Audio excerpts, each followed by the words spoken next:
Cerita kali ini dimulai dari seorang anak kecil yang dititipkan di sebuah panti sosial oleh ibunya. Karena setelah sang ayah meninggal, si ibu mesti mencari nafkah di luar kota.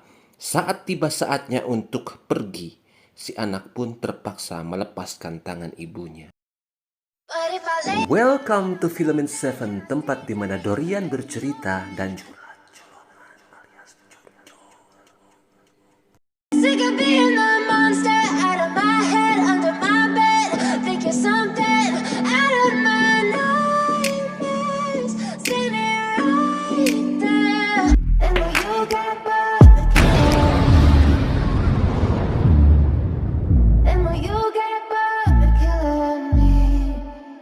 langsung saja bakar rokoknya, cubit kuenya dan seruput kopinya.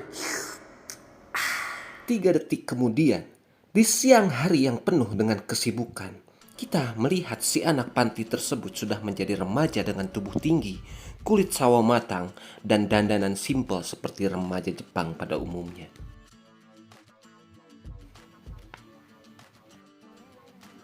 Ternyata si anak panti ini bernama Kaburagi Kazeo, yang merupakan tokoh utama kita kali ini. Terlihat dia sedang kebingungan mencari sekolahan suzuran. Secara tak sengaja, dia bertemu dengan 3 orang remaja yang bernama Iwata, Momo, dan Ogisu. Yang mana mereka bertiga pun tidak memberikan jawaban kepada Kazeo. Lalu Kazeo pun ngeloyor pergi begitu saja. Tak terima dengan kelakuan Kazeo, mereka bertiga malah ngegas dan mengajak Kazeo untuk berkelahi. Lalu tiba-tiba, sebagong-bagongnya, sebuah mobil ngebut melewati mereka sampai semua terjatuh menghindarinya kecuali Kazeo. Kazeo pun sempat melihat orang yang berada di dalam mobil tersebut, yaitu Ryohei, anak dari bos Yakuza yang baru mau masuk kelas 1 di Suzuran. Kazeo berlari dan menyusul dan mendapati Ryohei yang telah keluar dari mobil. Dan dia meminta Ryohei untuk meminta maaf karena mobil itu hampir saja menabrak beberapa siswa termasuk dirinya. Tak menanggapinya, Ryohei pun ngaleos pergi begitu saja ke dalam sekolah yang diikuti oleh Kazeo. Ternyata di lapangan Suzuran sedang diadakan kompetisi akbar gelut antar siswa untuk menentukan siapa yang lebih cowok sejati sebagai bos Suzuran selanjutnya setelah Genji pergi. Adapun pertarungan kali ini adalah duel antara Goura versus Takagi. Tak ayah lagi, si Takagi langsung tiduran oleh 1 kali pukulan godam yang dilancarkan oleh si Goura, yang tepat mengenai ubun-ubun kepalanya. Sementara itu, terlihat Ryohei yang dikejar oleh Kazeo memasuki lapangan, lalu salah seorang siswa lain berhasil mengejar Kazeo dan menjambak rambutnya. Karena sangat kesal, Kazeo pun mengeluarkan pukulannya yang membuat anting siswa tersebut harus terlepas dari hidungnya dan terpental beberapa meter.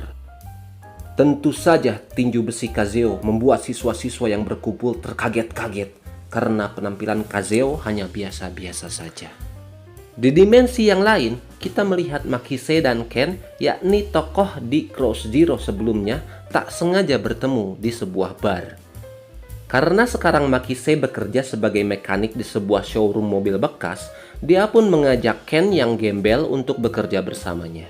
Ken yang polontong dan banyak gaya pun awalnya tak mau.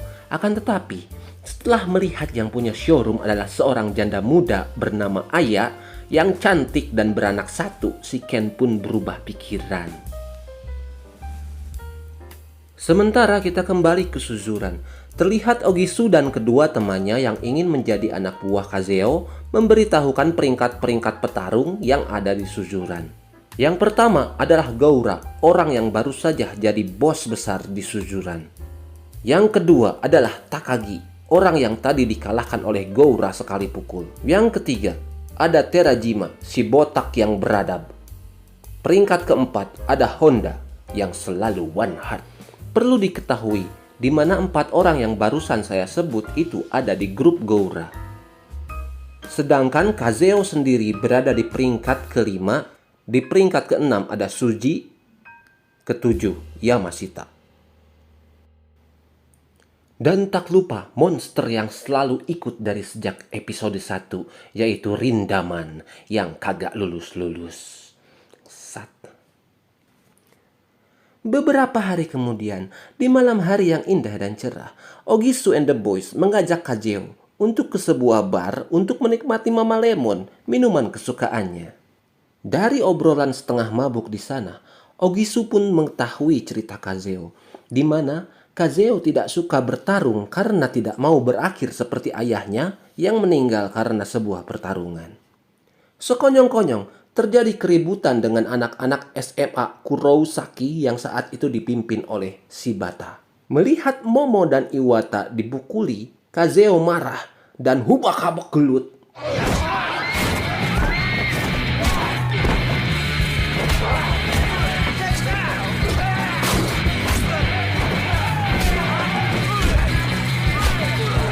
Lalu, ketika Kazeo akan menghadapi Shibata, terdengar sirine polisi yang mengharuskan mereka pergi berhamburan.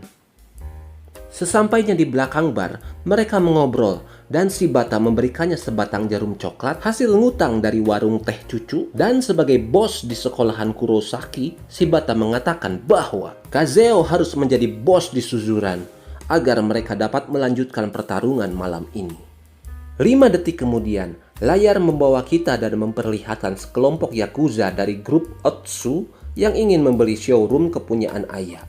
Karena Ken yang mantan Yakuza ini kebetulan kenal dengan Nanaoka alias ketua Otsu, Ken pun langsung menemuinya dengan maksud agar Nanaoka melihat dirinya yang bekerja di showroom tersebut agar Nanaoka tidak melakukan kekerasan. Tentu saja Nanaoka menolaknya karena Ken bukan lagi seorang Yakuza tetapi gembel, karena ingin membuat sebuah lokalisasi spa dengan tempat jacuzzi di lantai 5-nya. Tak lama kemudian, kita dikenalkan kepada mantan siswa Kurosaki yang baru saja keluar dari penjara remaja karena membakar seseorang, dan namanya adalah Fujiwara. Saat mau OTW pulang, Ken bertemu dengan Ryohei yang konon dia asuh saat Ryohei masih kecil, karena Ken adalah teman dekat almarhum ayah Ryohei. Dari obrolan di sini, Ken mengetahui bahwa Ryohei adalah penerus Nanaoka sebagai ketua Yakuza dari grup Otsu. Sementara itu, di SMA Kurosaki muncul Fujiwara dengan motor RX King-nya yang menantang Shibata untuk bertarung. Selain itu, dia juga mengatakan bahwa dia telah bergabung dengan Yakuza dan akan menghancurkan kelompoknya Shibata sesegera mungkin. Kembali ke Suzuran, Ken tampak mencari Ryohei dan bertemu dengan Kazeo. Lalu, Kazeo pun menunjukkan tempat kelas 1 berada. Saat bertemu dengan Ryohei, ternyata Ryohei tidak mengingat Ken sebagai orang yang mengasuhnya saat dia masih kecil dulu. Sementara itu di markas Otsu, Fujiwara sedang dihukum karena membuat keributan dan pelontong seperti jagoan di jalanan. Akan tetapi, Nanaoka berpikiran lain. Nanaoka malah memberikan Fujiwara beberapa anak buahnya dengan syarat Fujiwara harus menghancurkan showroom tempat Ken dan Makise bekerja.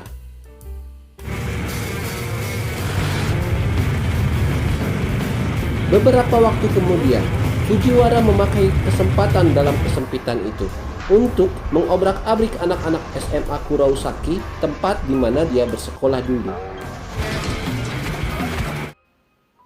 Di jalan ke showroom ayah, Fujiwara kebetulan bertemu anak-anak SMA Suzuran yang lantas saja jadi korban berikutnya.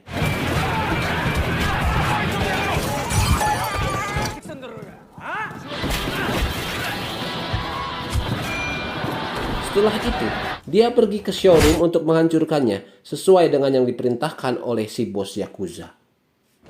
Bukan hanya itu saja, Fujiwara juga menghajar anak-anak Suzuran, grup Goura yang kebetulan ada di sebuah bus. Karena kalah jumlah, anak-anak Goura menyuruhnya untuk pergi keluar dari bus tersebut.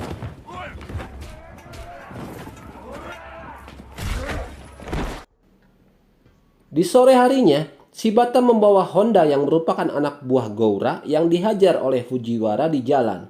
Dan Shibata menjelaskan kepada Ogisu dan Kazeo bahwa yang melakukan perbuatan tersebut adalah kelompoknya Fujiwara.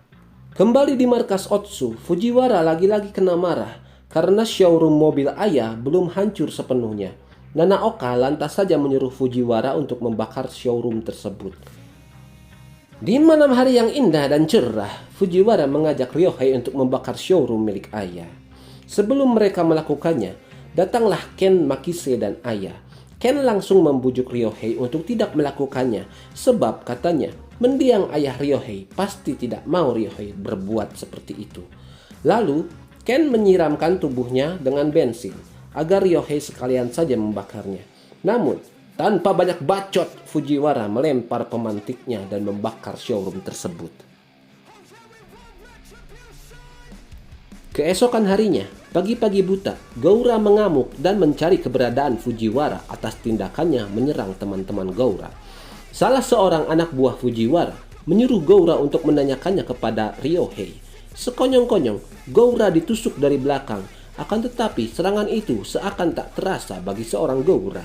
Goura pun langsung kembali ke Suzuran untuk menemui Ryohei dan menanyakan tentang keberadaan Fujiwara. Tetapi Ryohei tidak mengatakannya. Lalu ketika Goura sedang berbalik dan lengah, Ryohei tiba-tiba menyerang Goura, yang menyebabkan Goura terjatuh dan membuka luka tusuk yang dia dapat sebelumnya. Ryohei pun tanpa basa-basi mengambil kesempatan itu sebagai kudeta dan menjadi bos Suzuran yang baru. Setelah Ryohei mempunyai banyak siswa bergabung, dia pun menantang Kazeo untuk bertarung yang alhasil ditinggal begitu saja oleh Kazeo yang meloyor pergi.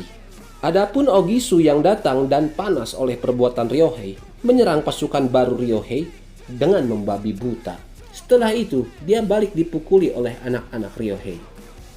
Esok harinya, Kazeo menjenguk Ogisu di rumah sakit yang lantas saja curhat-curhat kepada Kazeo karena dia merasa selama ini Ogisu begitu mendukung Kazeo agar Kazeo dapat menguasai Suzuran. Lalu Ogisu meminta agar Kazeo tidak menemuinya lagi sampai Kazeo lepas dari trauma kematian ayahnya dan mau bertarung lagi. Di dimensi yang jauh di sana, Shibata menemukan Fujiwara. Setelah beberapa jurus, Fujiwara ternyata dapat mengalahkan Fujiwara dan mematahkan tangan kanan Shibata.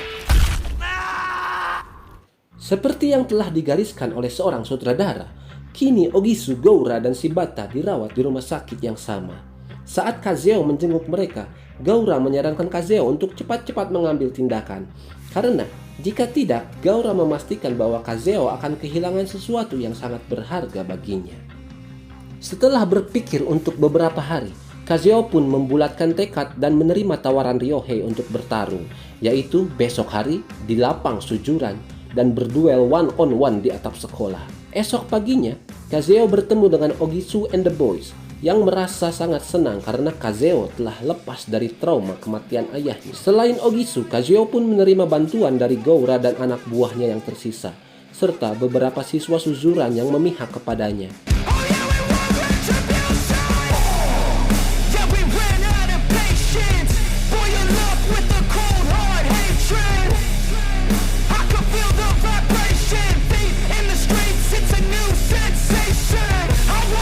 Di dalam tawuran berjamaah yang satu ini, kubu Ryohei yang dibantu Fujiwara tentu saja menang jumlah jika dibandingkan kubu Kazeo yang baru saja terbentuk.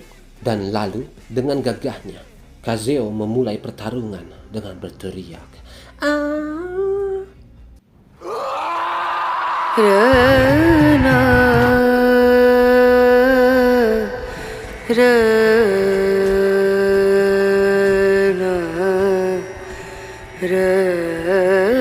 Menit demi menit berlalu.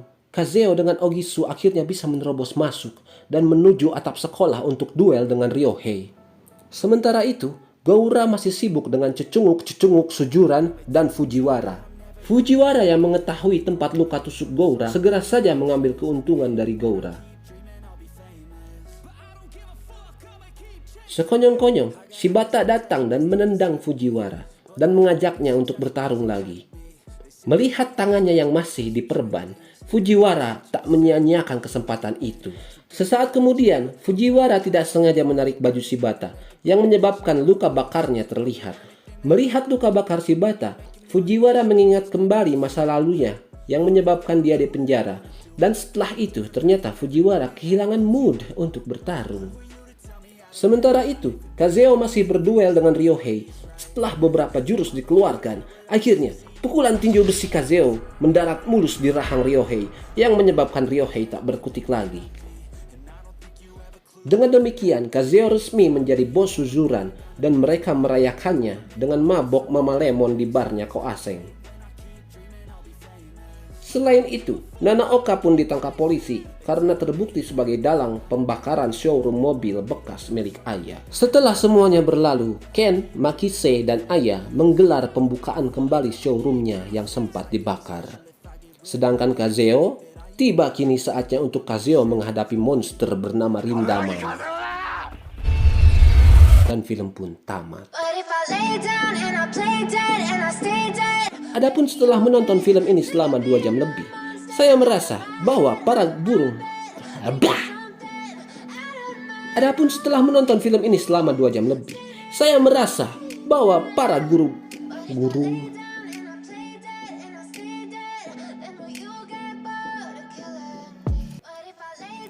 Adapun setelah menonton film ini selama 2 jam lebih, saya merasa bahwa para burung gagak ini akan tetap terbang tinggi di awan-awan. Adapun setelah menonton film ini selama 2 jam lebih, saya merasa bahwa para burung gagak ini akan tetap terbang tinggi di awan-awan, seperti hayalanku yang tinggi kepadamu. Adapun setelah menonton film ini selama 2 jam lebih, saya merasa bahwa para burung gagak ini akan tetap terbang tinggi di awan-awan, seperti hayalanku yang selalu tinggi kepadamu. Baca. Saya Dorian, thank you for watching dan sampai jumpa lagi di video selanjutnya. Hayu ah. And when you get bored.